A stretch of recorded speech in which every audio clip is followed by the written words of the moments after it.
জয় গৌর, জয় নিতাই। আজ 10ই অগ্রহায়ণ 1431 ও 26শে নভেম্বর 2024 একাদশী উৎপন্না। এই উৎপন্না একাদশীর দিনে আমি শ্রী চৈতন্য চরিতামৃত পাঠ করছি।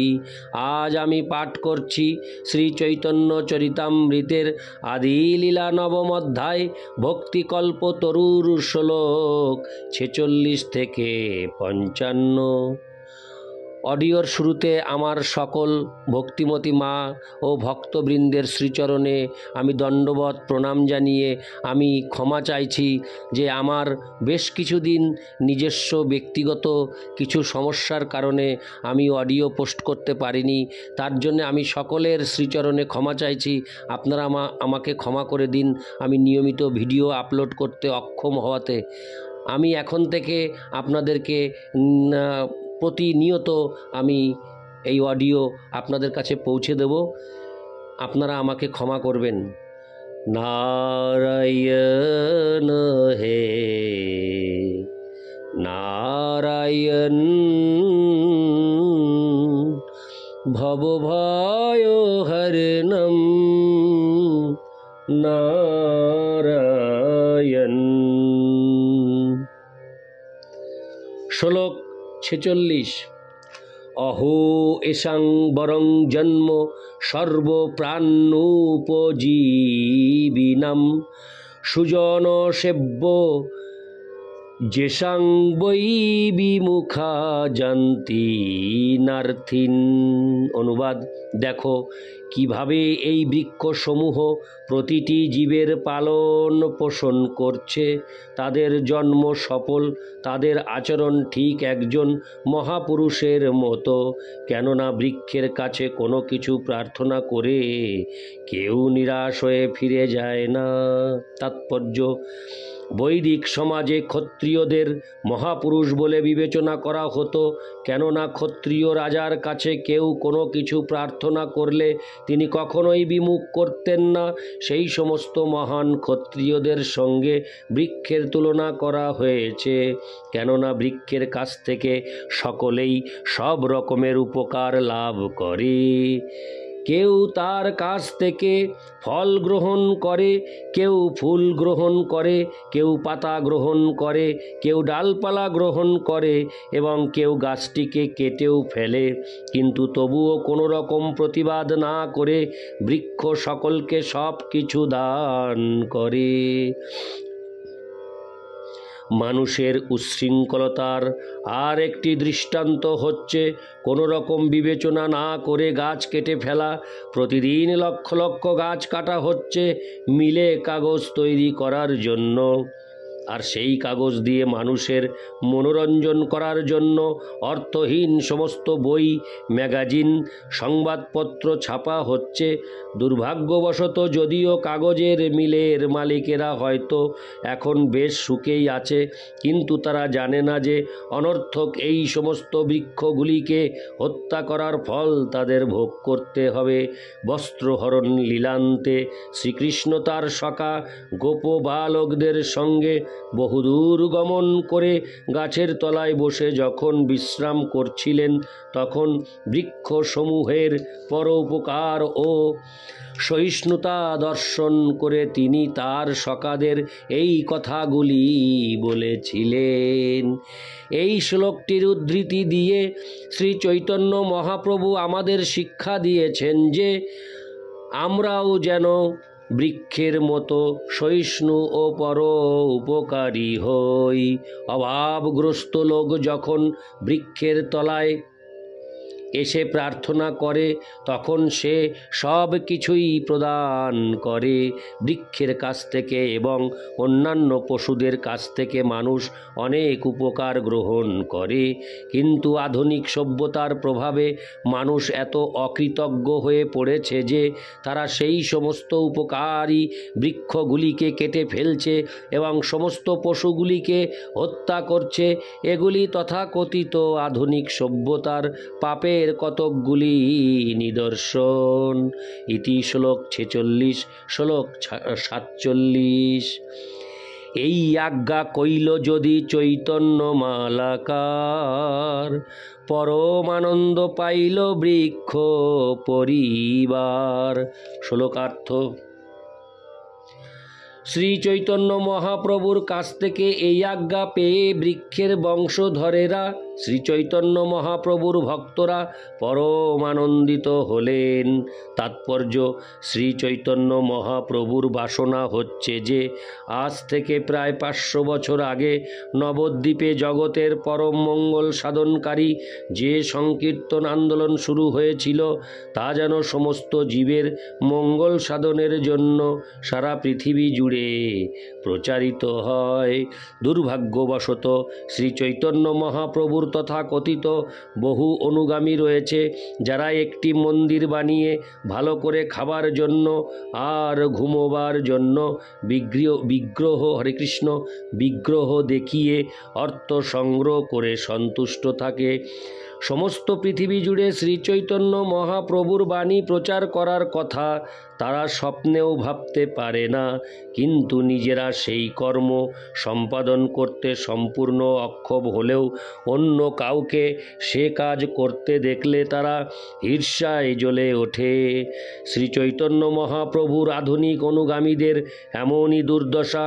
কলিযুগের প্রভাব এতই প্রবল যে শ্রী চৈতন্য মহাপ্রভুর তথাকথিত অনুগামীরা পর্যন্ত তার দ্বারা প্রভাবিত হয়েছে। অন্ততপক্ষে শ্রী চৈতন্য মহাপ্রভুর অনুগামীদের অবশ্য কর্তব্য হচ্ছে ভারতবর্ষ থেকে বেরিয়ে এসে সারা পৃথিবী জুড়ে শ্রী চৈতন্য মহাপ্রভুর বাণী প্রচার করা, কেননা সেটিই হচ্ছে শ্রী চৈতন্য মহাপ্রভুর বাসনা।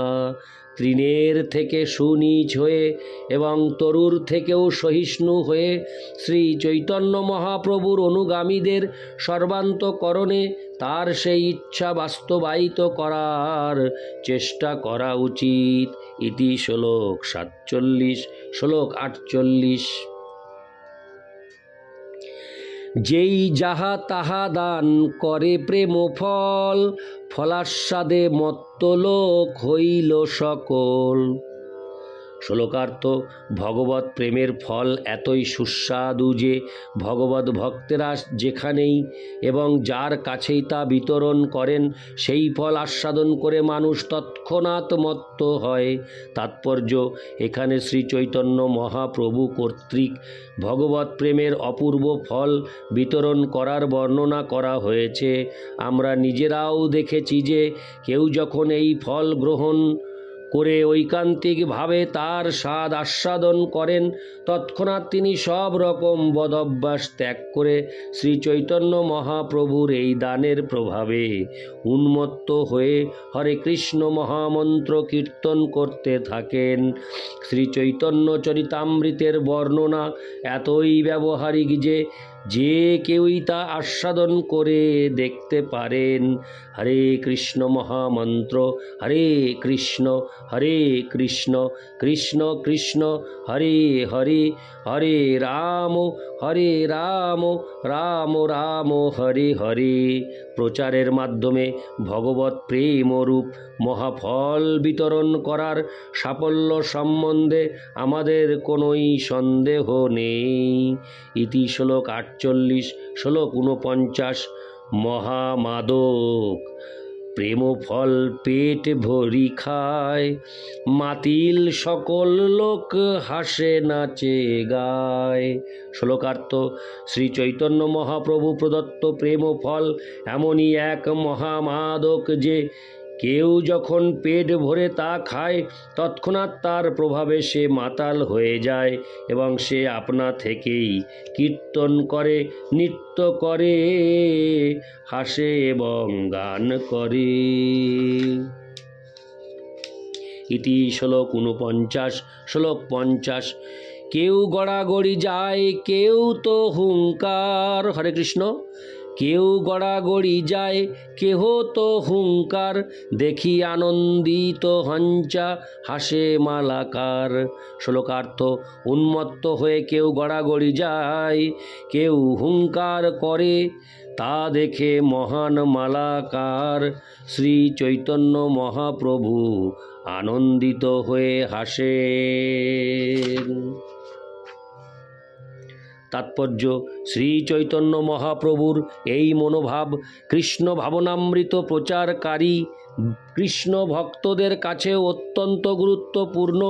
আমাদের আন্তর্জাতিক কৃষ্ণ ভাবনামৃত সঙ্গের প্রতিটি কেন্দ্রে প্রতি রবিবার আমরা রবিবাসরীয় প্রীতি ভোজের আয়োজন করি।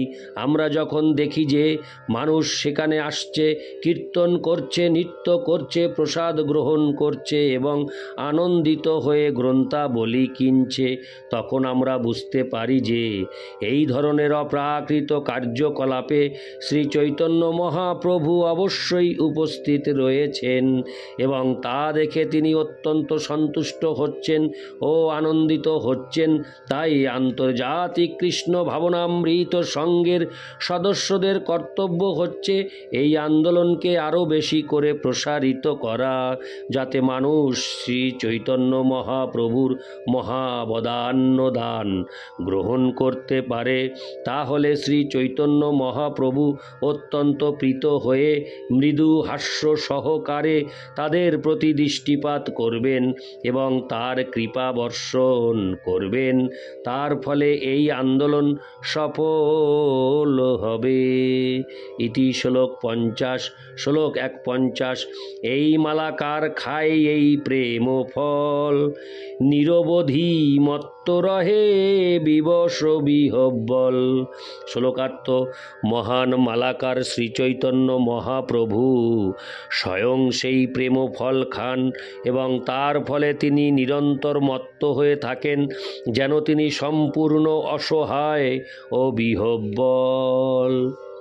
তাৎপর্য: শ্রী চৈতন্য মহাপ্রভু স্বয়ং আচরণ করে জীবকে শিক্ষা দিয়েছেন। তার সম্বন্ধে বলা হয়েছে, আপনি আচরি ভক্তি করিল প্রচার। চৈতন্য চরিতামৃত আদি 4:41। প্রথমে নিজেকে আচরণ করতে হবে এবং তারপর শিক্ষা দিতে হবে। সেটি হচ্ছে আদর্শ শিক্ষকের কর্তব্য। যে বিষয়ে শিক্ষা দিচ্ছেন সেই বিষয় সম্বন্ধে নিজেই যদি না জানেন তাহলে তার শিক্ষা কার্যকরী হবে না। তাই কেবল চৈতন্য মহাপ্রভুর দর্শন সম্বন্ধে জানলেই হবে না, ব্যবহারিকভাবে জীবনে তার প্রয়োগও করতে হবে। হরে কৃষ্ণ মহামন্ত্র কীর্তন করার সময় শ্রী চৈতন্য মহাপ্রভু কখনো কখনো মূর্ছিত হয়ে পড়তেন এবং বহুক্ষণ অচেতন হয়ে থাকতেন।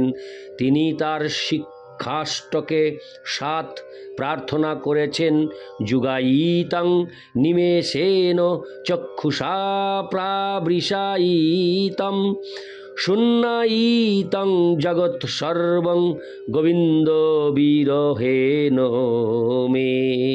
হে গোবিন্দ, তোমার বিরহে এক নিমেষকে আমার 1 যুগ বলে মনে হচ্ছে।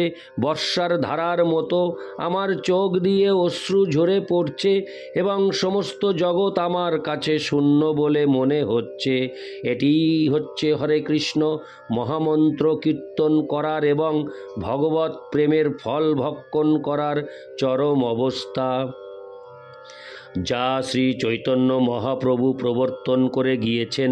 কৃত্রিমভাবে এই অবস্থার অনুকরণ করা উচিত নয়। পক্ষান্তরে নিষ্ঠা ভরে ঐকান্তিকভাবে ভগবদ ভক্তির বিধিগুলির অনুসরণ করে হরে কৃষ্ণ মহামন্ত্র কীর্তন করা উচিত। তাহলেই যথা সময়ে এই সমস্ত লক্ষণগুলি প্রকাশিত হবে, চক্ষুদয় অশ্রুপূর্ণ হয়ে উঠবে। কণ্ঠরুদ্ধ হয়ে যাবার ফলে স্পষ্টভাবে হরে কৃষ্ণ মহামন্ত্র উচ্চারণ করা যাবে না এবং গভীর আনন্দে হৃদয় উদ্বেলিত হবে। শ্রী চৈতন্য মহাপ্রভু বলেছেন যে তা অনুকরণ করা উচিত নয়। পক্ষান্তরে ভক্তের কর্তব্য হচ্ছে সেই সময়ের জন্য প্রতীক্ষা করা, তখন এই সমস্ত লক্ষণগুলি আপনা থেকেই তার শরীরে প্রকাশিত হবে। ইতি শ্লোক 51, শ্লোক 52। সর্বলোকে মত্ত কইলা আপন সমান, প্রেমে মত্ত লোক বিনা নাহি দেখিয়ান। শ্লোকার্থ: শ্রী চৈতন্য মহাপ্রভু তার সংকীর্তন আন্দোলনের দ্বারা সকলকেই তার মতো মত্ত করে তুললেন। আমরা এমন কোনো লোককে খুঁজে পেলাম না যে কৃষ্ণ প্রেমে মত্ত হয়নি। ইতি শ্লোক 52, শ্লোক 53। যে যে পূর্বে নিন্দা কইল বলি মাতোয়াল, সেহ ফল খায় নাচে বলে ভালো ভালো। হরে কৃষ্ণ। শ্লোকার্থ: যে সমস্ত মানুষ পূর্বে শ্রী চৈতন্য মহাপ্রভুকে মাতাল বলে সমালোচনা করেছিল, তারাও সেই ফল খেয়ে নাচতে লাগলো আর বলতে লাগলো খুব ভালো, খুব ভালো। তাৎপর্য: শ্রী চৈতন্য মহাপ্রভু যখন সংকীর্তন আন্দোলন শুরু করেন, তখন মায়াবাদী নাস্তিক এবং মূর্খরা তাকেও অনর্থক সমালোচনা করেছিল। সেই ধরনের মানুষেরা যে আমাদের কেউ সমালোচনা করছে সেটি স্বাভাবিক। এই ধরনের মানুষ সব সময় থাকবে এবং তারা সব সময় মানব সমাজের যথার্থ কল্যাণ সাধনকারীদের সমালোচনা করবে। কিন্তু সংকীর্তন আন্দোলনের প্রচারকদের এই ধরনের সমালোচনার দ্বারা ব্যতীত হলে চলবে না। এই ধরনের মূর্খদের ধীরে ধীরে পরিবর্তিত করার পন্থা হচ্ছে ভগবানের প্রসাদ গ্রহণ করার জন্য এবং আমাদের সঙ্গে কীর্তন করার জন্য নিমন্ত্রণ জানানো। এটি আমাদের কৌশল হওয়া উচিত। আমাদের এই আন্দোলনে যে যোগদান করতে আসে তাকে অবশ্যই পারমার্থিক জীবনে উন্নতি সাধন করার ব্যাপারে নিষ্ঠাবান ও ঐকান্তিক হতে হবে।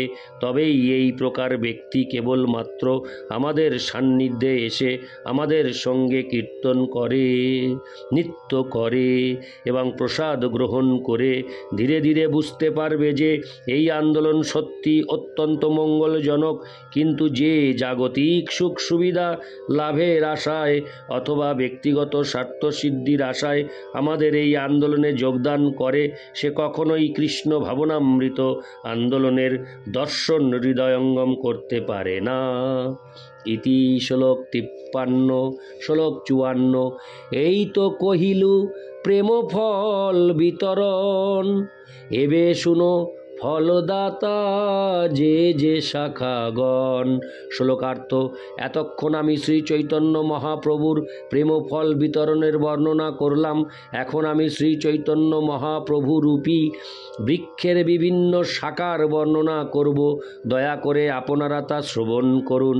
ইতি শ্লোক 54। হরে কৃষ্ণ। ইতি শ্লোক 54, শ্লোক 55। শ্রীরূপ রঘুনাথ, হরে কৃষ্ণ।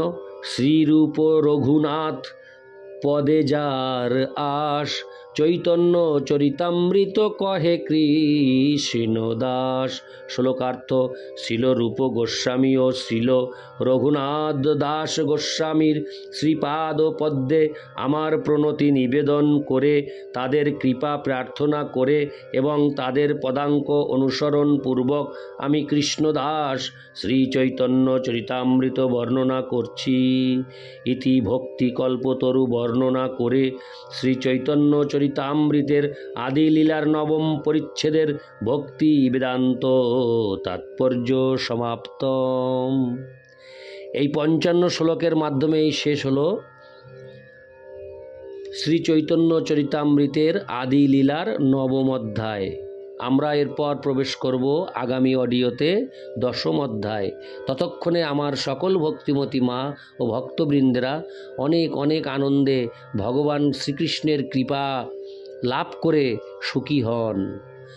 জয় গৌর, জয় নিতাই, রাধে রাধে, হরে কৃষ্ণ, হরি বল।